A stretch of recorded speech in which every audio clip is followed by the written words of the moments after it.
such a great turnout on a Friday. See, Miss Mohanty, for a Friday we have We've done well. We've done very well. See all the enthusiastic panelists who put in the effort. And this will be one of the last sort of a panel. Yeah, it's like a closing panel. Yeah. So we started with a bang, but we are closing with even a bigger one. So wonderful audience. Thank you. So good morning everybody, or good afternoon. Thank you for joining us. I'm Stuti Jalan, founder and curator of Women Inspiring Network. Women Inspiring Network is all about connecting women globally, and it's a movement to pay it forward. And we are very, very excited. I think all of us have had a great week at Davos. And this is our 10th and the last panel at Davos during the World Economic Forum week. We've had close to 70 speakers from 15 different countries, so I'm really happy. And we just did our inaugural Women Inspiring Network lounge at the Shadzalp yesterday, and most of you were there. And that was good. Our discussions were on AI, sustainability, generational health, wealth, diversity. And so it has been a great journey. And so now I'm just going to start asking the panelists how their week at Davos has been, because that's pertinent. And I'll start with you, Andrea, because I know Andrea is, and today our topic is on women leadership, how on different aspects of sustainability and leadership we can create that impact. So Andrea, let me start with you. Absolutely. Thanks so much, Stuti, for having me. Good morning, good afternoon, everyone. Thanks for joining us. My name is Andrea Feigl, and I lead the Health Finance Institute. We're based in Washington, D.C., women-led, women-founded, and we focus on technical assistance on blended finance solutions in the healthcare space, particularly in low and middle income countries. And so before I answer your question, and since I'm holding this mic, I just wanted to congratulate you, Stuti, on your amazing success this week. We met a year ago at Davos in the Wall Street Journal lounge, and you're like, how am I going to set things up next year, and you know who to talk to, and you just have this amazing ability to not be afraid to ask people to join your network. You know, like you met the previous Prime Minister of Finland, and I was stood right next to you, and you're like, can I have your phone number? And she didn't say no to you. But that's Indian for you. Yeah. So, you know, talk about innovation and entrepreneurship. I think you really represent entrepreneurship. So congratulations on that. Davos has been a great success for us at the Health Finance Institute this week. We had Health at Davos for the 3rd year in a row. We had leadership from Gavi, Bayer, we had an ambassador, minister, and we had standing and sitting room only at a health event that was a side event. So I was very pleased with that. And I think, again, I'm inspired by the women networks and how we support each other. Like every female leader I have met, I've been inspired by and also been helped by. And that just came from San Francisco last week, where there is the JP Morgan Health Conference that's been running for 50 years. And there's only 7% women there. And I think we're doing better at Davos and WWF. So I'm very pleased with that. And so I'm inspired and super tired. and maybe you should add and that's your first Davos, yeah. And you're Indian, so you can tell us all about your experience, and then tell us, everybody, what is it that you do in India, because I want everybody to hear that. So again, I'll start by thanking Stuti for pulling off a superb event. I also want to thank everybody in the audience. Thank you so much for showing up and listening to us. Very important. So I run a VC fund out of India. I'm a solo GP. So for those of you who may be familiar, unfamiliar, VC is a man's game, especially if you are the founder, because pools of capital are controlled by men, given to men to deploy. So in that sense, it's a little bit of taking a step towards being more sort of independent, having control of finance, not just of your own, but of your LPs, which I think is a step in the right direction. I think all women should manage capital, other people's capital apart from their own capital. So yeah, this is my first Davos, and I wasn't here the entire week. I was speaking at another conference in Singapore. Again, a women's conference, and you know, it's interesting how different conversations are happening around the world. But Davos, holds a very central place from how powerful the networks here are, the people you meet literally on the street. I think there is no other conference or there's no other such gathering anywhere in the world. So it's important to be here. It's my first year, won't be my last. Stuti, I'm looking at you. Yeah. And I have to thank Diksha and Avneet for this, for getting you. Last time I managed a few, but because I was focusing on my event, but we have to have a larger Indian audience. I go to these events at Journal House and Bloomberg and Gold's House, and I never see any Indian women. So I want to see more Indian women, and that's the pledge we have to take. Absolutely. Each of us have to drag at least maybe 100 women each. Yeah. I'll match you step for step next year. So we're going to see many Indian women who live in India walking the promenade. Yeah. That has to be our goal. And that and Congress House. Absolutely. At least 500. And Congress House. Yeah, that's fine, but I'm just saying, so we have to do that. Absolutely. So I think it's important that women in India, from India, who are doing a bunch of things in finance, with the startup ecosystem, or even beyond, I think it's important to be here, put our voice out there. There's a new India that's getting built, and that's getting built with VC risk capital, which is new to India, and of course there are startups. So thank you. Yeah, and now Clara.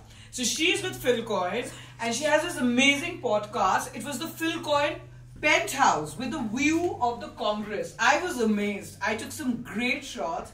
It's a lot of inspiration we should take. So I want some of your thoughts. What is it? How has Davos been? And share with us. Where do you live? Your journey.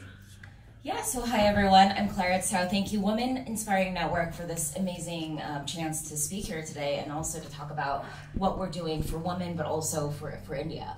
So my name is Clara. I spent actually most of my career in male-dominated industries, from startups to the Silicon Valley to working in counterterrorism.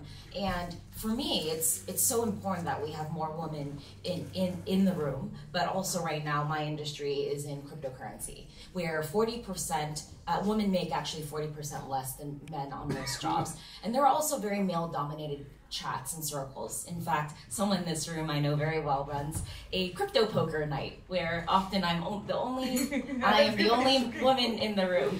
And so I just think it's so important, because when it comes to job mobility and also talent, we need to have as many women at the table. I was looking at stats about India this morning, and I think there's only 17% of women serving in executive positions or boards. That's actually lower than the 20% global average. In places like France, it's 43%.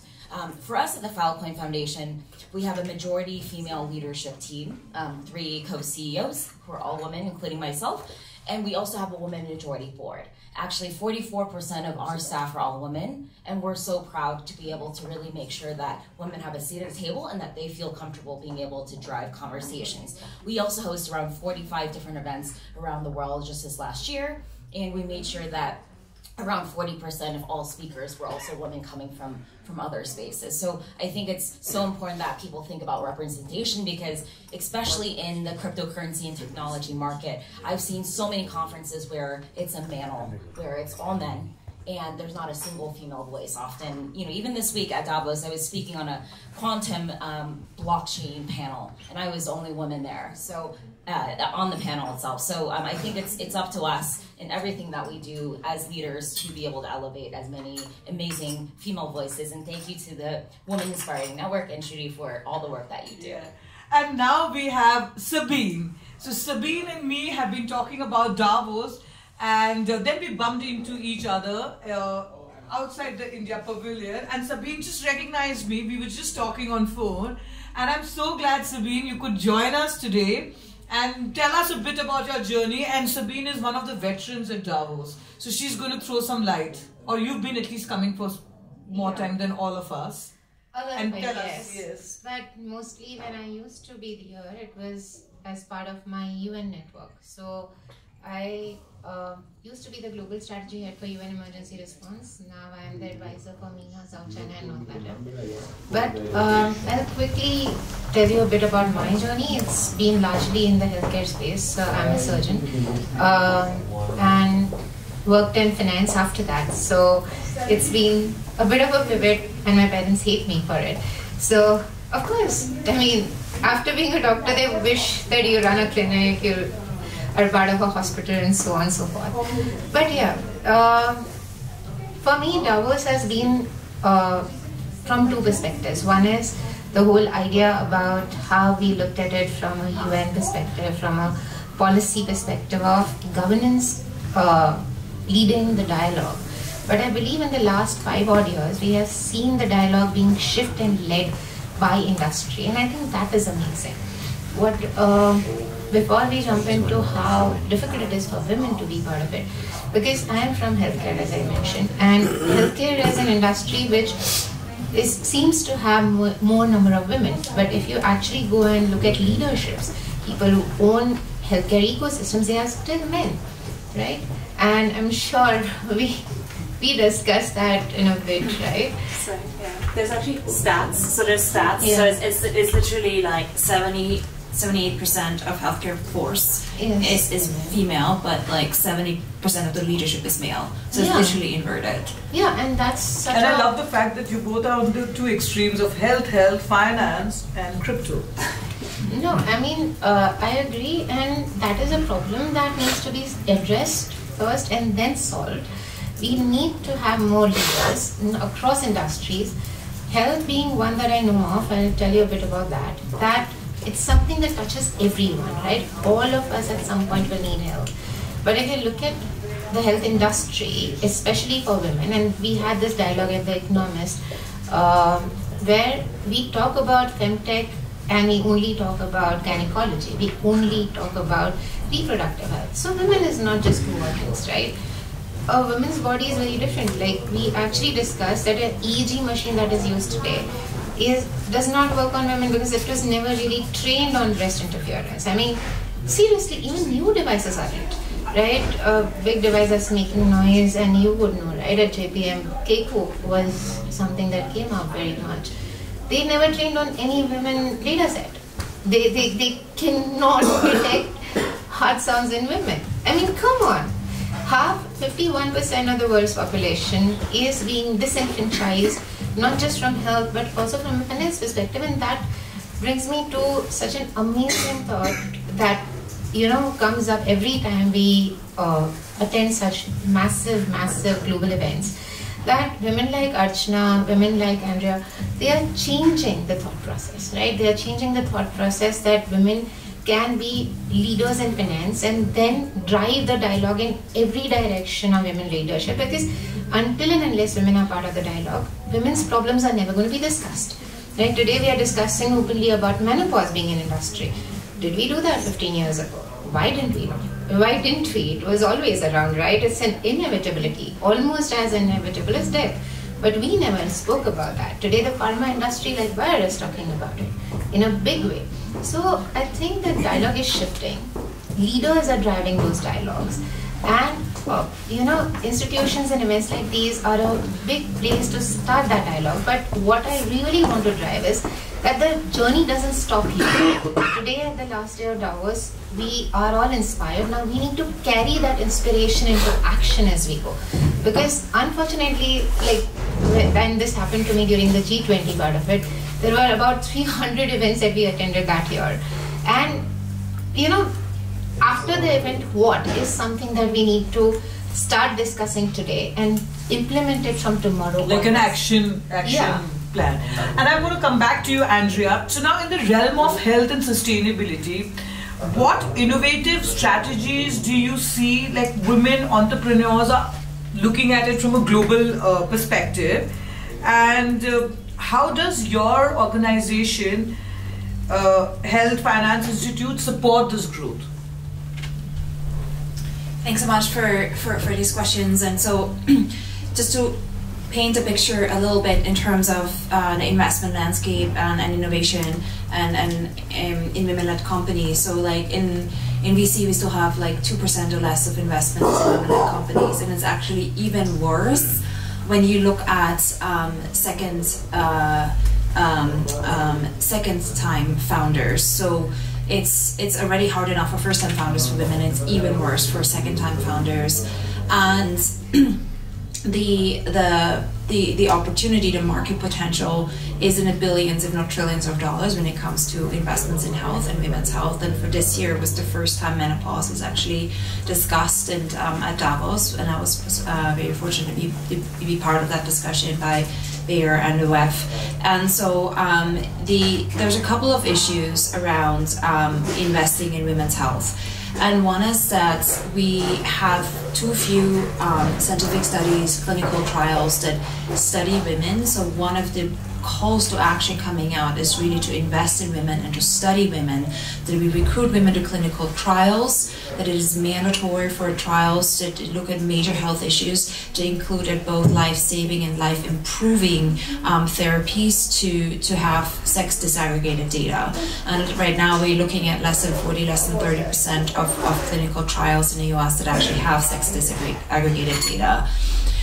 What I'm seeing coming out of Davos and what's really emerging is there's a lot of women's health funds that are being launched, but a lot of them are not seeing a pipeline that is strong enough to carry that agenda through and through. So they kind of have to kind of balance investing in other opportunities. So the way we look at supporting innovation is we look at how can we de-risk investments and how can we make investment cases. So we do economic studies that look at what's the health impact, what's the value-based care argument that can be made, where we look not just at health impact, but economic impact, so direct and indirect costs, as well as the ROI for certain structured vehicles. And there, the return of investment for improving women's health, especially because the main burden isn't at the end of life. The main burden for women's health is during the reproductive years, has a massive ROI, right? Because women are able to stay in the workforce, they're able to be more productive members of society, they're supporting their children. So we really try to make that economic argument and have supported initiatives. Some of our partners that we've highlighted and supported are, on our panels, on our, in our network, there's a female leader. She's the head of her party in Mexico, and she's absolutely fantastic. And we help broker a partnership and get her funding, and help negotiate the lowering of the prices for glucose measurements at a public-private partnership in Jalisco. And one person in our network is Silvana Sinha. She runs a women-led startup in Bangladesh, serving over 600,000 women in healthcare. So these are just two examples. So basically, from the big picture, we need to study women and invest in women, so we have a pipeline to actually accelerate technology and innovation. Yeah, amazing. And I'm going to come to you, Clara, right now. So how is the Philcoin Foundation leveraging blockchain, especially to support women-led businesses, Yeah, and I can give a little bit of background about Filecoin, because I know I didn't really touch upon it earlier. We talked earlier today around so much data being important for advocacy for access for women. And we are actually the world's largest decentralized storage network. We have entrepreneurs all around the world, over 3,000 of them running their independent data centers. Because this week at Davos, I've spent a lot of time in private roundtables talking about AI and energy. And data is going to fuel the future. So we have entrepreneurs, including ones in India, that are building not only startups, but data centers to really think about how do we bring ownership of data back in the hands of people, rather than necessarily only having a choice to store your data with 4 large monopolies out there, right? Everyone knows AWS, Microsoft, Google, but what we feed into the internet today, people are going to mine that data and maybe use it against us for advertising, because today's web is built off of only businesses that can be fueled and funded off of advertising. And unfortunately, we believe that something better can be done. So we have over actually 10 teams that we've funded across our ecosystem, and a lot of them are all women-led. Our engineering team, Phil Oz, is actually led by a female CEO and a female COO.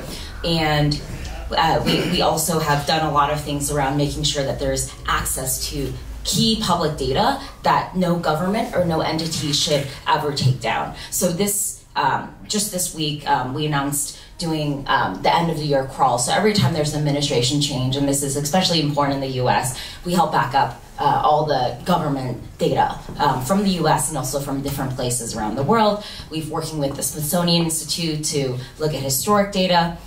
We also have worked with different governments to really make sure that, whether that's police brutality or women equality data, that no other mayor or government leader just decides to take it down, because a lot of these IT systems are actually owned by governments, and a lot of these data really belong back in the hands of the people, and that's what internet and the data center that is built off of our technology of a decentralized network, that's what we can allow. So I just wanted to give a few examples, but we have funded women in so many different ways, including the startup side. We also host a huge event every year. This is our third year doing it in Bangalore, called Phil Bangalore, where we try to make sure that there's upward mobility of developers from India being able to really learn 21st century blockchain skills and how to really contribute to the data economy. So I'm so thrilled to continue working with all of you guys, amazing female leaders. Yeah, and now I'm going to come to you, Archana. So tell us about Rukam Capital a bit, and how are you investing in women entrepreneurs who are pushing these boundaries in technology specifically? And what are some of the examples of these innovations shaping our global markets, like the global markets in general? Yeah, so first of all, like I said, Rukam has two vehicles. We do tech, early stage tech, and we do consumer from the second vehicle. And the reason, there was a strategic reason to have two separate vehicles, because tech investment is quite different from consumer. But on the tech side and even on the consumer side, first of all, I think the cohort of founders we are seeing in India now, in I would say 23, 24, and now of course 25. These are much more. They're better founders. There are many more women coming forward. Often the structure is it'll be a man and a woman as co-founders. Often it's husband and wife, which I think is a little bit of a pity. Women should have independent sort of co-founders and not necessarily their spouse as their co-founder. But it's a good thing that more and more women are taking the lead when it comes to pitching to investors, having the investor conversations. And of the innovation that we're seeing, especially on the tech side, is like in generative AI. We've done one generative AI where there's a woman co-founder, and she led all the investor conversations. She does all the MIS updates, and she's really on top of the technology and as well as the business. Very, very, very impressive founder. But to your point about women in health investing and tech in health, I think that's such a big hole right now. The kind of companies we used to see, in surprisingly, thank God they are over now. It'll be period panties, gummies for period pain, and I'm like, that's not health tech. And then everybody would talk about, women have PCOD. I'm like, there are many more issues than PCOD. So there needs to be some real sort of work that needs to happen. I think male founders tend to stay away from it. They're not interested. It's never impacted them. And women, I think, are maybe afraid to bring it forward, work on those ideas. But what we are seeing is a lot of founders are working on generative AI, women founders. And I think that's a very big positive for change. Yeah, and maybe Andrea, you should, because I know America is very big on health as a country. I always hear everybody talking about health, so maybe you should. Yeah, I'm not sure. America really spends the US really spends the most on health per capita, and not in a very efficient way. So I'm not sure if that's the best example, but. It certainly isn't the best example, for sure. Right? Like, I've worked in the US and I've worked in about 120 other countries. Certainly not the best, not even close. So, but yeah, spend is very, very high. But the optics is... Well, there's, if you want to get the best in the field of a very specific precision treatment, and also like in terms of the investment in drug development and bringing drugs to market, you definitely, US is still the biggest market, and also where companies can actually make the money back that they invest. So that's absolutely true. I just wanted to build on very quickly on the backing up the data. I don't know, those of you in health probably haven't followed it, but not just by leaving the WHO, via executive order from the US, but they actually took down 2 things related to women, which is the government website that helps women navigate to seek care, and that's not it's just regular care, a care navigator, taken down, and the health information that the CDC puts out on, you know, how many flu cases, how many other infections, how many whatever noroviruses outbreaks and things like that. It's critical health data and health data infrastructure, and I would love to have a conversation on how you could potentially put that data back up again, you know, and that's just so fantastic, because, you know, democracy dies in darkness and healthcare dies in darkness as well. And in terms of the what's coming out and what we're working on, so a couple of YGLs and global leaders at the WEF are thinking of setting up a women's health fund. It looks at, you know, basically procuring a pipeline from, you know, working very closely with organizations such as the NIH to bring female founders and women's health issues into the health and market, which is absolutely critical. Same thing with the NIH, right? I mean, there's a restriction on scientists, so maybe we can really look at these models that you're applying at Falcon Foundation and UVC that, you know, maybe can counteract, and maybe there's an opportunity in terms of what we're seeing in the US. Yeah. No, but what you are saying, there is an opportunity, of course, but not just foreign. You spoke about, you know, bringing Indian women to the forefront. So not just India, but US healthcare and US ecosystem has been very US centric, right? There is a lot of capital there. Access to care is still very limited. Access to mature care might be available, but access to preventive care is non-existent. And, you know, the lessons that have been built in other geographies need to be pulled together, not just for the benefit of you know, the people of US, but the women leaders and ecosystems built. So Frontline Health Worker Network in India is one of the largest in the world. It has 1.2 million women driving on-field frontline health work, which has reduced maternal mortality, which has reduced you know, neonatal mortality rates, and these are and I think similar exists in Malaysia, the Maitri program.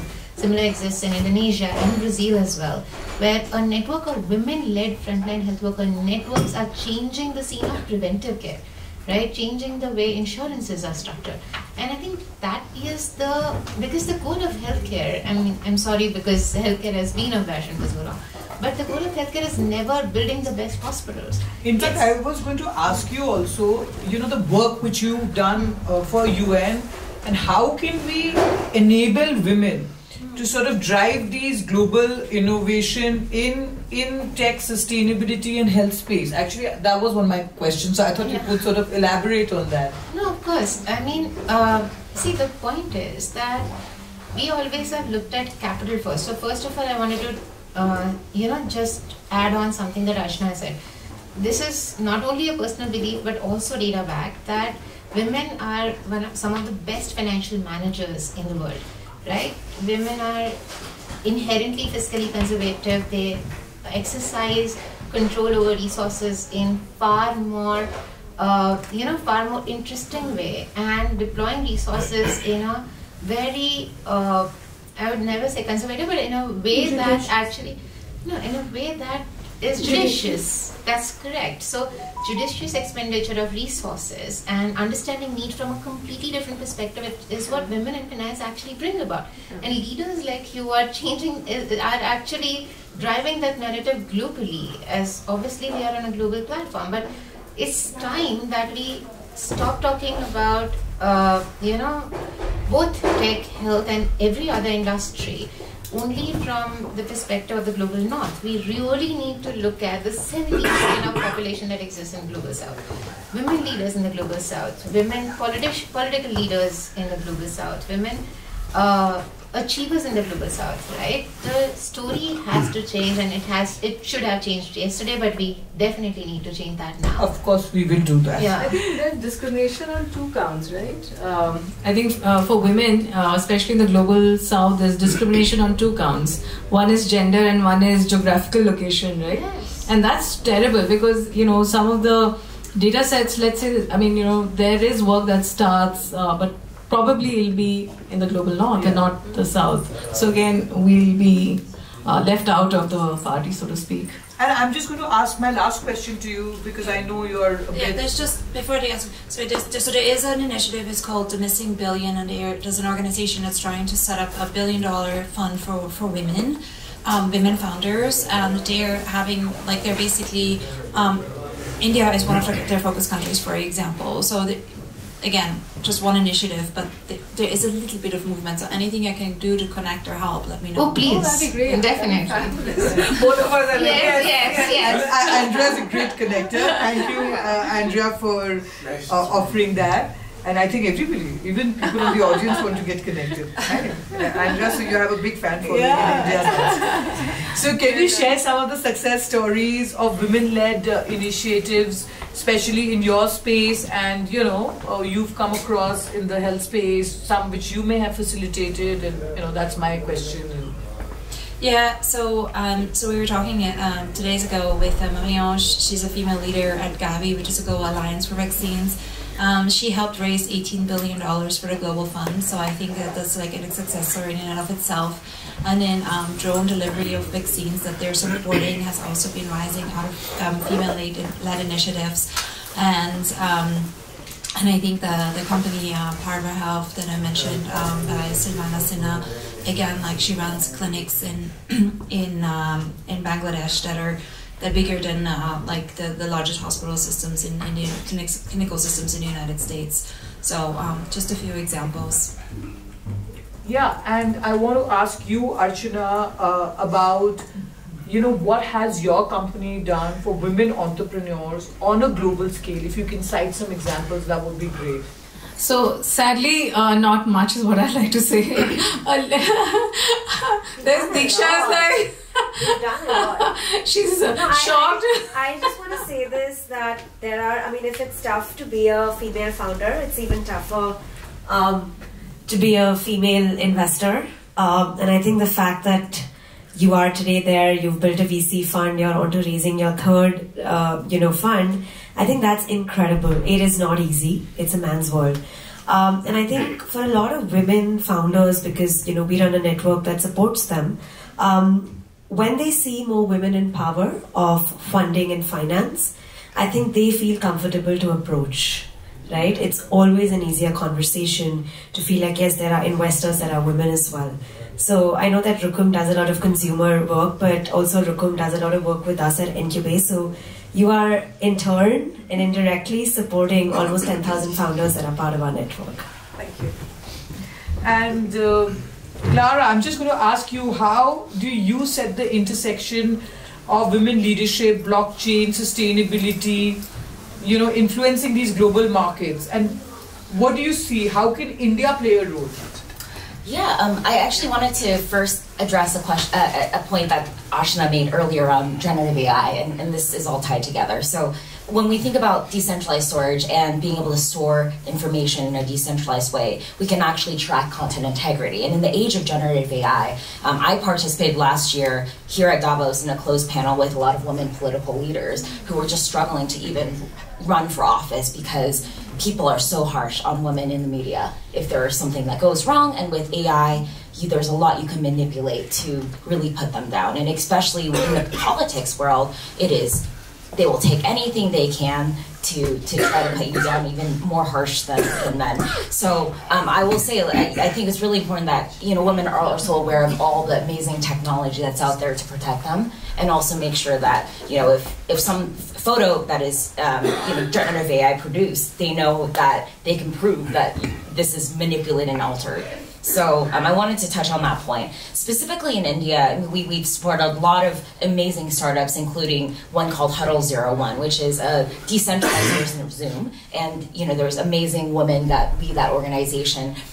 there's been a lot of entrepreneurs from India that have gone through hackathons we've supported and gone all the way up to be able to get venture capital funding. And we also make sure that those founders have the capital access and networks there. And finally, we also really want to make sure that incredible women and also entrepreneurs across India get connected to our global network. We actually have a policy at the Falcon Foundation where no matter where someone is based, we have a lot of people in the US, we pay them an equal San Francisco salary. Because we believe that when you're working together online, you should not necessarily feel like you're less than someone just because of where you're born or where you're based. Talent is equal because we work in a distributed way online where everyone shows up at the same table. So I think there's so many ways that we've thought about how to improve equality and making sure that people have access to the same resources. And we certainly have so much talent coming out of India that are building So one thing technology. I want to talk about generative AI, which is, I think it's a force for good for, especially, I mean, if one looks at, you know, the burden that women carry of housework and childcare and all kinds of care in the homes, right? So now there are tools where you can create a lot of content without actually having to be in front of a camera. And I think it allows women a voice, which has been suppressed for such a long time. So there are, of course, tools for good as well. And I think every woman should use it, no matter how hard pressed, because it allows you to be online, have an opinion, and not really feel that you're being put down because it's not really you. It's it's something that you generated using Gen AI. So I think it's also a force for good. Yeah. And Dr. Sabine, I want to ask you, like, how are these emerging technologies democratizing women's healthcare globally? So, let me talk about a few things because I missed that one point first. First, she is an amazing connector, right? And I think one thing that I learned from her and one thing that is very necessary for women founders today, and especially more so for women founders, is Beshazi. Right? You have to translate that for the non-Hindi speaking. Well, what Shamelessness. Shamelessness. Yeah, you should be unforgivingly shameless. I think that is one thing that I learned from you, which will take you so long. It's a very good quality, right? So it is a compliment. Yeah,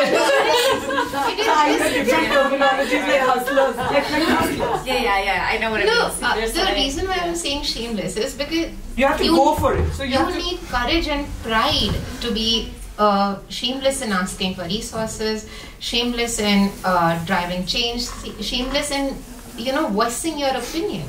I think, and you need to be shameless because the world is not kind to women.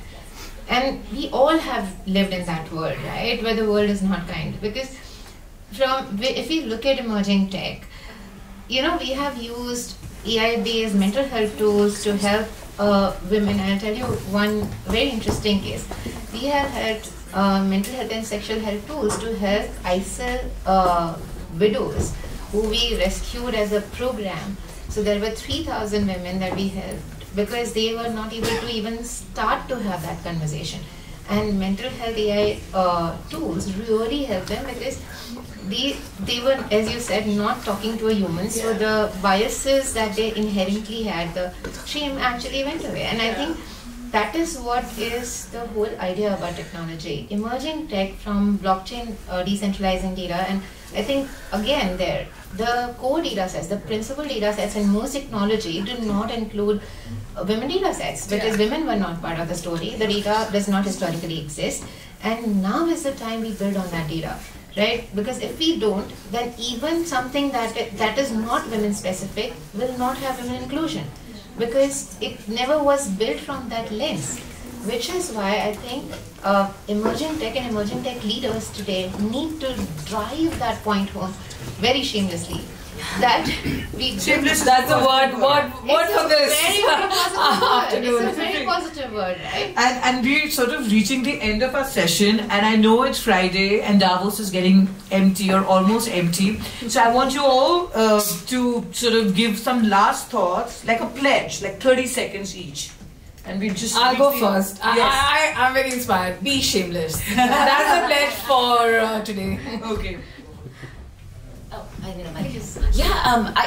would agree. I think one of the biggest learnings, I've participated in Davos for the last 5 years, and one of the things that is wonderful is you have anywhere from activists to experts in the space to world leaders, and it's so important that you are not afraid to go up and have a fearlessness to talk to people in positions of power, because sometimes when you are in positions of power, you only get stuck with other people in power, and then you have to agree with what they feel like rather than giving your point of view. And I love the young people, the women, the diversity of Davos every year, because you really do see people of power being able to collide with people of so many different perspectives. And so I agree with the theme of be fearless, be shameless, have chutzpah, as they say. Yeah. And now you have to say it. Then I'm going to end have words from her. No, of course. I mean, as you said, don't just stop at that. Aim high. When we say fearless and shameless, aim high. I would like to say that I would want to be a minister or a president. Why not? Right? Today, the Prime Minister, yes, Prime Minister. So why not? Today we need women leaders in every space, including political. Right? We have less and less political women leaders, especially in the global south. We need far more of that. So aim for the highest, be fearless across everything. So I love your words, fearless, aim. So I'm just going to sum it up. You know, I remember last year I was just doing panel discussions in other people's lounges, and I went up to the mountain at someone else's event at the Shadzal, and I knew that this year I was going to do my event. So you have to believe in yourself, you have to aim higher, fearless, go after your dreams, be shameless. And of course, we all have to pledge, we all sitting here, including you guys, 100 women each. I'm telling you, I'm looking at Miss Mohanty also. That's 100, that's 500 women. Yeah. You know, that's a 500 this thing. So on that note, let's all pay it forward and time for dishes action. So thank you all for joining. If you all have any questions, just do one-on-one with the speakers. You know, you all have been wonderful audience coming on a Friday. And which all countries are you all from? I'm just really curious to know. Germany. Switzerland. Okay. India. UK. See? Oh, nice. Thank you so much. Can we just do a quick photograph? Miss Mohanty, please join. I'm joining. Yes. So she's leading this here. Please come here. No, I'm good here. Thank you. Ready, guys? Mic come around. Thank you.